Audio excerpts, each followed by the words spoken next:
আপনি আহলে হাদিস মানলে, হানাফি মাযহাব মানলে, শাফি মাযহাব মানলে আপনি জান্নাতে যাবেন 1% গ্যারান্টি আপনি দিতে পারবেন না।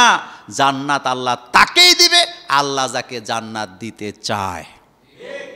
মাযহাব মানা কি? সুন্নাহ, ফরজ, নফল, ওয়াজিব, বিদআত, একটু বুঝায় বলবেন কোনটা সঠিক। এই প্রশ্ন বহু আগের প্রশ্ন, এই প্রশ্ন বহু বিতর্কিত প্রশ্ন। আপনি মাযহাব শব্দের অর্থটাই বুঝেন নাই। কথা কি বুঝতেছেন? মাযহাব শব্দের অর্থ হলো পথ। যারা বলে আমরা মাযহাব মানি না তারাও কিন্তু মাযহাব মানে। কথা বুঝেন নাই? যারা বলে আমরা মাযহাব মানি না 100% তারাও মাযহাব মানে। মাযহাব বলতে আপনি কি বুঝছেন? আপনি বলতে পারেন যে নামে ভেদে মাযহাব, কিন্তু আপনি যেটা মানেন এটারও একটা নাম আছে, আছে না? আচ্ছা মাইন্ড করেন না, মনে করেন আমরা হানাফি মাযহাবের লোক। কেন বলে? ইমামে আজম আবু হানিফার গবেষণা মাসালাগুলো আমরা বেশি কি করি? ফলো করি। যারা ইমাম আহমদ বিন হাম্বলকে অনুসরণ করে, তাদের ওনার মাসালাগুলি অনুসরণ করে বেশি, তাদেরকে কি বলে? হাম্বলি, শাফি, এরপরে কি মালিকি, আরও ইমাম আছে। আচ্ছা ভাই, এখন আপনাদেরকে জানি যারা মাযহাব মানে না তাদেরকে নিজেরা বলে সালাফি। কি? তো এটাও তো একটা নাম। আমি কোনো বিতর্কিত কথা বলছি না, আমি শুধু আপনাকে একটু চিন্তা করতে বলছি। এক কথা শেষ, মাযহাব মানি না কোনো শব্দই নেই। আর যারা মাযহাব মানছে তারা কোনো নিজেরা হাদিস বানায় নাই। ইমামে আজম আবু হানিফা রাহিমাহুল্লাহ তিনি বলে গেছেন যে যখনই সহিহ হাদিস আসবে আমার মত কি? বাদ। আমার মত বাদ, আমার মত কি? বাতিল। আপনার কাছে ভালো লাগে না সেটা আপনার ব্যাপার, কিন্তু গুতাগুতি করতেছেন কেন? আবার দেন এই গুতাগুতি মক্কা মদিনায় যায় করে না, কারণ ওখানে ঠাই নেই। ওখানে কি নাই? আব্দুর রহমান আস-সুদাইসির ভিডিওগুলো দেখবেন, উনি কোথায় কোথায় হাত বাঁধে। কাবার ইমামদের, মদিনার ইমামদের ভিডিও একটা দেখেন না, অনেকগুলো দেখবেন। দেখবেন ওনারা কখনো হাত বাঁধে এখানে, কখনো এখানে, কখনো এখানে বাঁধে, এক জায়গায় বাঁধে না। তারা সব আমল করে। আপনি আমি ভুল, নিজেরা অত পণ্ডিত মনে করেন না। আমরা তো একটু শিখলে অনেক বড় দৌড় দেই, এটা কইরেন না। নিজেরা অনেক জ্ঞানী মনে কইরেন না, আল্লাহর হস্তে মানুষকে মূর্খ মনে কইরেন না। কারণ কোনো জ্ঞানী লোক কাউকে জ্ঞানহীন মনে করতে পারে না। মাযহাব কি? আপনি একটা পথ, একটা মাসালা তো আপনি মানেন, তো এই মাসালাও তো আপনি একটা কারণেই মানেন। আপনিও তো কোনো না কোনো দলের অনুসরণ করছেন, আপনারও তো একটা দল তৈরি হয়েছে এটি করতে করতে। আপনি মসজিদের সামনে লিখে রাখছেন উমক মসজিদ, তো এটা কি কাজটা কি ঠিক হয়েছে? হ্যাঁ, কি করলেন আপনি? আপনি তো বিভেদ করে দিলেন। ইন্নাল্লাযীনা ফাররাকু দীনাহুম ওয়া কানু শিয়া'আন লাস্তা। আল্লাহ রাসূলকে আল্লাহ বলছে, হাবিব, যারা ধর্মকে খণ্ড বিখণ্ডিত করে, যারা নিজেদের ধর্মকে ভাগ ভাগ, তা বুঝাইতে পারলাম? এটা কোরআনের আয়াত বলছি আপনাকে। রাসূলকে আল্লাহ বলছে ইন্নাল্লাযীনা ফাররাকু দীনাহুম, যারা নিজেদের দ্বীনের মধ্যে খণ্ড খণ্ড ভাগ করে, নিজেদের ধর্মকে ভাগ করে, দলে দলে বিভক্ত হয়, তাদের সাথে আপনি নবীর কোনো সম্পর্ক নাই। তাদের ব্যাপারে আমার কাছে ছেড়ে দেন, আমি জনমের মতো মার দেব। দায়িত্ব কে নিছে? দায়িত্ব কে নিয়েছেন? দরদ বড়া ভালোবাসা দিয়ে বলি, ঠেলাঠেলি বন্ধ করেন। কাবায় দাঁড়াইছেন নামাজ পড়তে, আপনি যায় দেখেন কেউ হাত বাঁধতেছে এখানে, কেউ ওইখানে, কেউ এইখানে, কেউ রফি আদান করতেছে 5 বার, কেউ করতেছে 1 বার, কেউ আবার হাতই বাঁধতে নাই, এভাবে দাঁড়ায় আছে। দেখছেন না আপনারা? তো ওখানে তো ঠেলাঠেলি নাই। বাংলাদেশে এত ঠেলাঠেলি কেন? কারণ আমাদের অল্প বিদ্যা ভয়ঙ্কর।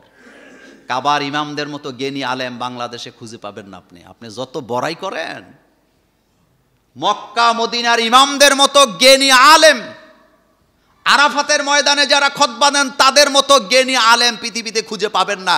এজন্য ওখানে দ্বন্দ্ব হয় না। আর আমাদের দেশে হাঁটা না শিখতেই দৌড়। আল্লাহর হস্তে বন্ধ করেন, আর না, থামেন। জান্নাত আপনারও না, আমারও না। জান্নাত আপনার বাপেরও না, আমার বাপেরও না। জান্নাত কার? তিনি যারে খুশি দিবে, তিনি যারে খুশি দিবে না।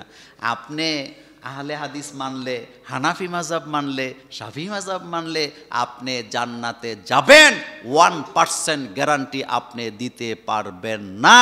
জান্নাত আল্লাহ তাকেই দিবে আল্লাহ যাকে জান্নাত দিতে চায়।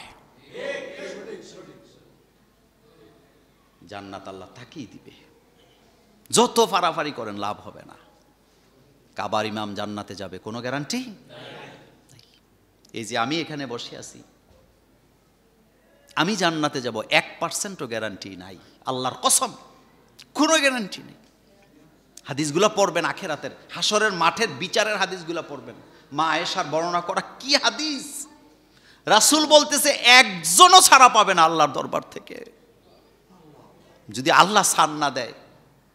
আল্লাহুম্মা হাসিবনি হিসাবাই, বেশি বেশি পড়বেন, বলেন আল্লাহুম্মা হাসিবনি হিসাবাই। আল্লাহ তুমি আমাদের বিচারকে সহজ করো। আল্লাহ যদি বিচার সহজ না করে বাঁচার কোনো রাস্তা নাই। আল্লাহ যদি আপনাকে ক্ষমা না করে, আমাকে ক্ষমা না করে, বিশ্বাস করেন কোনো মুক্তি নেই। অহংকার দিয়া, গর্ব দিয়া, তাকাব্বুরি দিয়া, এলেম দিয়া মুক্তি যদি পাওয়া যেত তাহলে ইবলিশে সবার আগে মুক্তি পাইতো। কারণ হেতের কাছে এলেম ছিল বস্তার বস্তা। বুঝাইতে পারছি তো? একটা প্রশ্ন আসছে মর্মান্তিক, টাকার জন্য মাকে হত্যা করলো সন্তান। মানুষ কি এত নিষ্ঠুর হয়? এই ভিডিওটা আমি কালকে দেখছি, ব্যস্ততার কারণে আর আগে দেখি নাই। যেই মাকে হত্যা করছে সেই মা কিন্তু তার জন্য রান্নাও দেখছেন না আপনারা? মা তো কে যেন লিখছিল, এই মাটা যদি এখন বেঁচে থাকতো, মা যদি দেখতো তার ছেলেরে পুলিশ নিয়ে যাচ্ছে, মা বলতো যা তোরে আমি মাফ করে দিছি, বলতো না? এটাই তো মা, এটাই তো বাপ। দেখবেন মা বাপের উপরে ছেলে অত্যাচার করছে, আপনি যাবেন শাসন করতে, মা বাবাকেও থাক মাফ করে দিছে। আমি তখন ক্লাস 9 বা 10 পড়ি। আমার বড় ভাই তিনি এলাকার বিচার আচার করতেন, গণপূর্ত বিভাগে চাকরি করতেন তিনি। তো ছোটবেলা তো বিচার দেখতে গেছি। তো আমার ভাইটা, কথাগুলো রেকর্ড হয়, আমার ভাইটা কোনো নর্মাল বিচারক ছিল, খুব দাপটের বিচারক ছিলেন। তিনি নাই বেঁচে, আল্লাহ তাকে জান্নাত দান করুক। কথা কি বুঝতেছেন? তা আমরা গেছি বিচার দেখতে।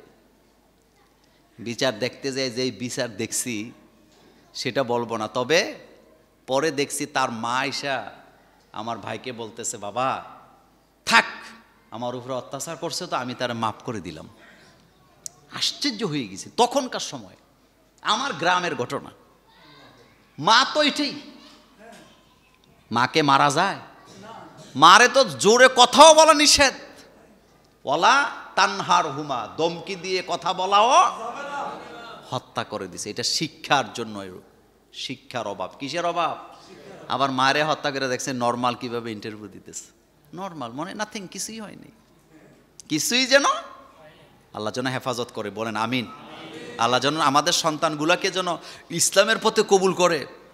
আল্লাহ যেন আমাদের সন্তানগুলাকে বিবেকবান বানায়।